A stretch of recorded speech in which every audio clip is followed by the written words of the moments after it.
चौंक आई और अंतिम उन्होंने तेजी से श्वास ली और इस भावनाओं के साथ में उनका प्राणांत हो गया। वाह, ये बात होती है। इतनी सी बात समझ में आ जाए तो जीवन ही बदल जाए। आचार्य भगवान कहते हैं कि कहाँ तू रत्न द्वीप में आया है चेतन और पत्थर ढेले इकट्ठे कर रहा है। क्या कर रहे हो आप लोग, क्या कर रहे हो दिन भर बताओ। रत्न द्वीप में आए हैं, जैन कुल में आए हो, मतलब रत्न द्वीप में आए हो। अद्भुत रत्न द्वीप है यहाँ। सम्यक दर्शन, सम्यक ज्ञान, सम्यक चारित्र। आत्मा को देखो, आत्मा को जानो और आत्मा में ही रमो। जीवादि सद्धर्णम सम्मतम तेसी मधिगमो नाणम रागादि परिहरणम चरणम चारित्रम। ये तीन है, सम्यक दर्शन, सम्यक ज्ञान और सम्यक चारित्र। आचार्य गुरुवर श्री विद्यासागर जी महाराज मूक माटी में क्या बांधते हैं? देख भाल कर चलो। क्या बात कही है। मूक माटी तो श्रवण करने योग्य है। क्या लिखते हैं आचार्य जी? देख भाल कर चलो। आ गया सम्यक दर्शन, सम्यक ज्ञान और सम्यक चारित्र, तीनों आ गए। देख सम्यक दर्शन, भाल कर सम्यक ज्ञान, चलो सम्यक चारित्र। वाह क्या बात है। इतना ही तो है। माँ कहती है ना कि बेटा देखभाल कर चलो, नहीं चले थे इसलिए तो गिर गए, चोट लग गई तुम्हें। माँ जिनवाणी भी यही कहती है, बेटा अनंत काल से देखभाल कर नहीं चले ना, सम्यक दर्शन ज्ञान चारित्र नहीं अपनाया ना, इसीलिए चारों गतियों के दुखों की ठोकरें खा रहे हो। हाँ देखभाल कर चलो। कितनी अच्छी मीठी वाणी है माँ जिनवाणी की, और वो हमें समझाती है। पर हम कहते तो हैं, ऐसा ही कहते हैं, बहुत अच्छा रत्नत्रय बहुत अच्छा लगता है, गाथाएं भी पढ़ लेते हैं, याद भी कर लेते हैं, लेकिन वो बात भीतर में अनुभव में नहीं आती। कथनी और करनी में बहुत अंतर हो जाता है। एक बार राजा भोज ने सभासदों से पूछा कि मैं ये पूछना चाहता हूँ कि सबसे ज़्यादा अंतर किसका किस में है? सबसे ज़्यादा अंतर किसका किस में है? सभासदों ने उत्तर दिया, किसी ने कहा स्वर्ग का नरक से बहुत अंतर है, किसी ने कहा वहाँ जाने की क्या ज़रूरत है, यहीं देखो ना कश्मीर से कन्याकुमारी का कितना लंबा चौड़ा अंतर है। सबने अपना अपना विषय दिया, लेकिन वहाँ पर जो धनंजय कवि बैठे हुए थे उन्होंने कहा, राजन मैंने जो अभी तक समझा है वो अंतर तो कथनी और करनी में सबसे ज़्यादा लंबा चौड़ा अंतर है। इसे पाटना बहुत मुश्किल है, कथनी और करनी का, जो आज तक यह जीव अज्ञानता से कर रहा है। कथनी में कुछ, करनी में कुछ। कथनी और करनी में, जुबान में और करने में बहुत अंतर रह गया। इसलिए इस फासले के कारण से हम अपने लक्ष्य को, गंतव्य को आज तक हासिल नहीं कर पाए। तो अब हम क्या करें ऐसा जिससे कि हमें अपना लक्ष्य मिल जाए? तो आचार्य कहते हैं कि सुनो, तुम्हारे पास में तीन चीज़ें हैं, अभी तीन चीज़ों के पिंड हो वर्तमान में, देह, जीव और इन दोनों को इकट्ठा करने वाला कर्म। ये तीन चीज़ें हैं, देह, जीव और ये दोनों अलग अलग हैं, बिल्कुल अलग अलग। दोनों का स्वभाव भी अलग है, जाति भी अलग है, काम भी भिन्न भिन्न है, गुण भिन्न भिन्न है, लेकिन इन दोनों को इकट्ठा किसने कर दिया? कर्म ने। तो दोष किसका है? बोलो, छूट गए ना फिर से आप लोग। कर्मों का दोष है, हमारा थोड़ी ना कोई दोष है, हमने क्या किया। और भजन में भी गा लेते हैं, ये तो सब कर्मों का दोष है, हमने कछु नाही कियो जी, ऐसा कुछ बोलते हैं ना आप लोग स्तुति में, हमने कुछ नाही कियो जी, हमने कुछ नहीं किया तो सब कर्मों का दोष है। वाह, दोष देने की आदत तो तुम्हारी बहुत पुरानी है, दूसरों को दोष देने की आदत। अब यहाँ तक भी आ गए, धर्म कार्य करने लगे तो किसको दोष दे दिया? कर्मों को। भाई कर्म कोई और हैं क्या? वो तेरे ही किए हुए हैं, तूने ही कर्म किए हैं, तेरा ही दोष है, उसको मान ले भाई, मान ले। और जैसा कर्म करता है वैसा ही फल तेरे सामने आता है, ये निश्चित बात है। इसलिए कर्म अच्छा कर। क्या करूं? बस एक ही काम करना है कि अपने घर में आ जा, बाहर में कर्फ्यू लगा हुआ है, हाँ गोलियां दाग रहे हैं बाहर में, इसलिए निज घर में आजा चेतन। बाहर में लूटपाट है, लड़ाई झगड़े हैं, विवाद है, इसलिए निज घर में आजा। कभी नहीं आया निज घर, देखा ही नहीं तूने, तो तुझे कैसे पता चलेगा। और हमारा ये बिल्कुल शर्त है, हम वादा करते हैं कि एक बार अगर तू निज घर में आ गया फिर पर घर में भटकने का भूल ही जाएगा, भाव ही नहीं रहेगा। ऐसा अद्भुत तेरा निज घर है। कैसा है मेरा निज घर? ओहो, ज्ञान भवन है तेरा, ज्ञान भवन। ज्ञान इसलिए कहा, वैसे तो 4 मुख्य हैं उसमें, दर्शन, ज्ञान, सुख और वीर्य। ये स्वचतुष्टय की दीवारों से तेरा चैतन्य महल बना हुआ है, तेरा ज्ञान भवन बना हुआ है, किसी ने बनाया नहीं है, ये अनंत काल से है तेरा ज्ञान भवन। अच्छा लग रहा है कि नहीं ज्ञान भवन का सुनना? बोलो ना। अरे माता जी, हमारा तो वैसे ही बंगला बहुत अच्छा है, यहाँ पर देखने आते हैं लोग। क्या देखने आते हैं लोग? वही विषय भोगी आते हैं ना।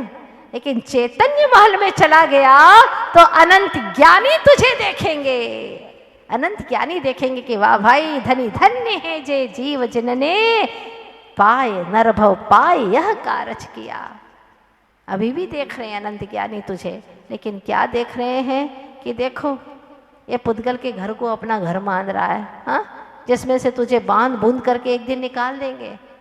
जो तू बताता है ना कि मेरा घर कितना अच्छा द्वार, उसी द्वार से तुझे निकाल देंगे। कौन? जिसको तू अपना कहता है, वही तुझे बांध बुंदा करके वहां से निकाल देंगे, कहीं उठ न जाए, कहीं फिर घर में आ न जाए, इसलिए बांध करके ले जाते।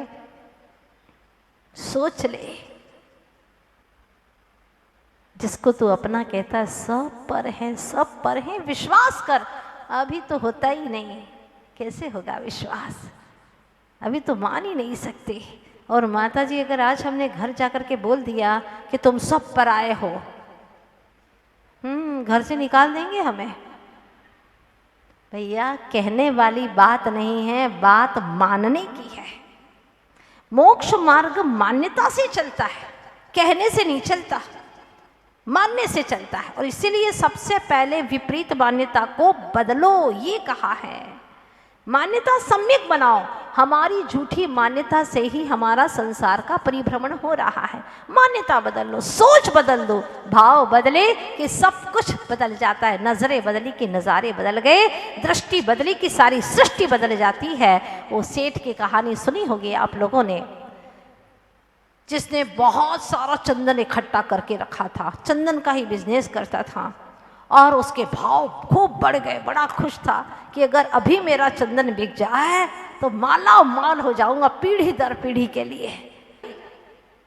काश ऐसा हो जाए। और ऐसे दुर्भाव हुए, राजा का भी देखना हुआ, परिणामों का मिलना हुआ, और परिणामों का ऐसा अटैक हुआ कि उधर से सेठ सोच रहा है, इधर से वह राजा सोच रहा है।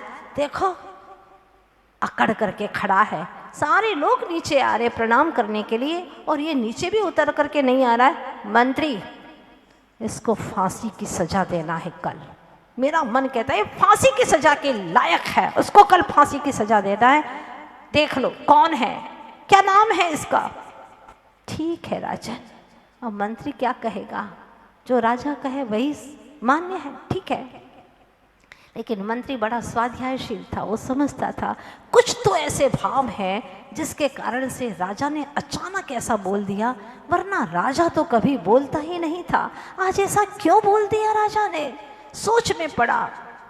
कुछ भावों का ऐसा झंकरण हुआ है जिसके कारण से ये राजा ऐसे विचार कर बैठा, खैर कोई बात नहीं, समय गुजरने दो, कल की बात है, अभी बीच में रात है, रात में पता नहीं क्या कुछ हो सकता है, सोच रहा था।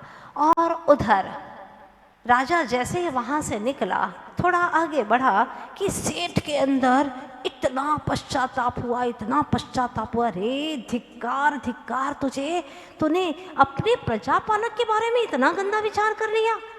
एक पंचेंद्रीय जीव की हत्या के बारे में विचार करते हैं तो हमें कितना घोर पाप का बंध होता है। पंचेंद्रीय जीव की हत्या, उसका मरण हो जाना, और उसके साथ में उसके आश्रित रहने वाले कितने जीव हैं शरीर के अंदर, उनका भी मरण हो जाएगा। एक एक शरीर के अंदर 2 इंद्रिय जीव है, एक लट है, तो उसके आश्रित रहने वाले और अनंत निगोदियां जीव हैं। ओहो, धिक्कार है, तूने अनंत जीवों के मरण के बारे में दुर्विचार कर लिया। धिक्कार है प्रभु, प्रभु, अनर्थ हो गया, अनर्थ हो गया। नहीं प्रभु नहीं, पता नहीं कौन सा तीव्र पाप कर्म का उदय आया, मैंने ऐसा सोच लिया। राजा तो युग युग जिए प्रभु, युग युग जिए, धर्मात्मा न्याय प्रिय राजा है, युग युग जिए। गलत सोच लिया प्रभु, गलत सोच लिया। अब वो वहां से अपने पापों का, अपने दुर्भाव का पश्चाताप कर रहा है। उधर से राजा के मन में भी पश्चाताप हो रहा है। रे रे रे, तूने कहा क्या सोच लिया, तूने कुछ गहराई से सोचा ही नहीं। हो सकता है उसके पीठ में दर्द हो, उसके कमर में दर्द हो, उसके घुटनों से नीचे न उतरा जाता हो। हाँ, उसकी भी कोई मजबूरी होगी। वहां से उसने प्रणाम तो किया था, हाथ तो जोड़े थे, नीचे नहीं आ पाया तो क्या हो गया। हो सकता है कुछ परेशानी हो। तुम राजा हो, तुम्हें अपनी प्रजा को पुत्रवत स्नेह देना चाहिए, न कि ऐसे जान से मारने की बात, अपने स्वार्थ लिप्सा से, तुच्छ स्वार्थ सिद्धि से, प्रसिद्धि के लिए, मान कषाय के कारण। धिक्कार हो तुमको, तुमने अच्छा नहीं किया। और मंत्री को बुलाया, उन्हें चैन नहीं पड़ी, रात को ही बुलाया और कहा, मंत्रीवर, जो मैंने तुमसे कहा था उसको फांसी की सजा देना है, नहीं उसको रद्द कर दिया जाए। आखिर क्या कारण है। मंत्री सोचने लगा और उसको जाकर के पूछा कि तुमने कल राजा को देख करके कोई भाव किए थे। उसने कहा, मेरे भाव हो गए थे, मैंने किए नहीं थे, पर मेरे भाव ऐसे हो गए थे। होते नहीं हैं, बिना मन के भाव होते नहीं, ध्यान रखना। मन में आता है, फिर वचनों में भी आता है, काय में भी आता है। कुछ न कुछ तो हमारा पुरुषार्थ चलता ही चलता है। पूर्वकृत कर्म किए थे, वो भी तो हमारा ही किया हुआ है। पूर्व में किए हुए कर्म वो भी तो हम ही नहीं किए हैं। मेरे दुर्भाव हो गए थे और ऐसे ऐसे भाव हो गए थे। मंत्री ने सोचा, देखो इसने सच बता दिया, माफ कर दिया उसे। और उधर से राजा के पास में जाकर के पूछा, राजन आखिर आपने ऐसा क्यों सोच लिया था। पता नहीं, मेरे उस वक्त बहुत दुर्भाव आ गए, उस व्यक्ति को देख करके मेरे अंदर बहुत दुर्भाव आ गए कि उसको फांसी की सजा दे दूं। मंत्री समझ गया और इस घटना को देख करके उसके भीतर में वैराग्य हो गया। धिक्कार है इस संसार को, जहां पर धन दौलत के पीछे ऐसे ऐसे दुर्भाव आ जाते हैं, राजा तक को मारने के भाव आ जाते हैं। धन दौलत से वह दूर होकर के, परिग्रह से मुक्त होकर के मुनि के वेश को धारण कर लेता है, दीक्षा को अंगीकार कर लेता है। एक के भाव दूसरे को कैसे संप्रेषण करते हैं, ये बात समझने की है। इसलिए किसी के भी बारे में गलत विचार मत करना, है ना। आपको विचार ही करना है, शक्ति है आपके पास में विचारने की, तो सद विचार करो। मैं प्रभुता को कैसे धारण करूं, मैं अपनी प्रभुता को कैसे प्रकट करूं, प्रभु वो शक्ति मुझ में कैसे प्रकट हो, ऐसी भावना करोगे तो तर जाओगे, अन्यथा संसार में ही भटकते चले जाओगे। अनंत काल से वैसे भी कम नहीं भटके हैं, कोई और छोर नहीं है, अब छोर पाना है। तो आचार्य भगवान गुरुवर श्री विद्यासागर जी महाराज इसका पद्यानुवाद लिखते हैं, निकालिएगा। जो शुद्ध बोध व्रत दर्शन में समाता, रागाधिकार सिक वो निज को भुलाया, माना गया समय में समया पराया। क्या बात कही है। जो अपने आप को भुला देता है, पर समय में खो जाता है, संसार में भटकता है।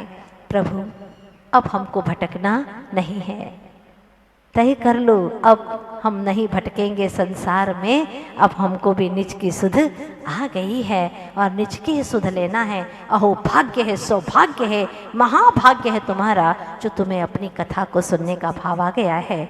2 गाथाएं आज पूर्ण हुई हैं।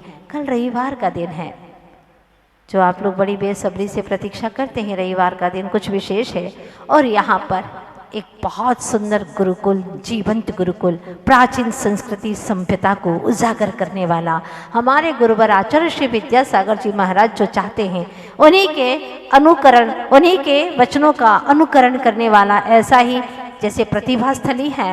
ओ चैतन्य चिदानंद धाम जानन,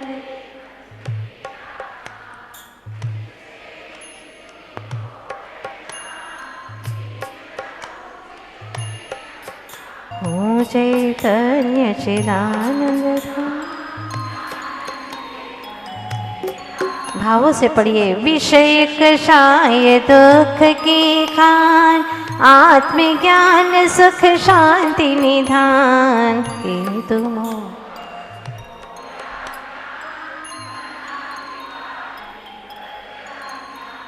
ओ चैतन्य चिदानंद, पर को निज का करता जान, ओ चैतन्य चिदानंद।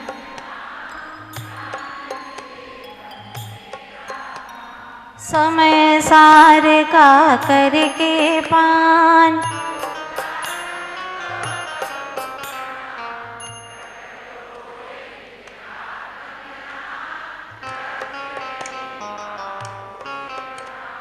ओ चैतन्य चिदानंद।